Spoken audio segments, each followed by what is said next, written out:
दरम्यान राष्ट्रवादी पक्षाचा सर्व खर्च आता सुनेत्रा पार्थ आणि जय पवारांकडे असणार आहे। यावरून रोहित पवारांनी राष्ट्रवादीतील बड्या नेत्यांना लक्ष केलंय। मात्र रोहित पवारांचा नेमका रोख कुणाकडे आहे अशी चर्चाही यावरून सुरू झाली आहे।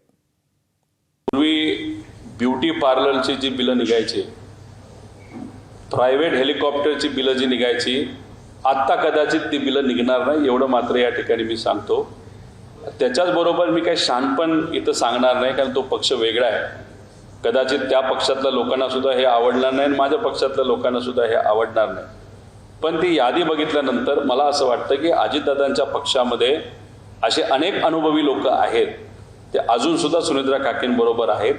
त्यांना सुद्धा त्या पदावर जर जागा दिली असती, दादांसाठी जे लढतायत त्यांना जर जागा दिली असती, तर एक चांगला संदेश दिला गेला असता। पण त्याच्यामध्ये ठराविकच लोक ही नवीन घेण्यात आलेली आहे।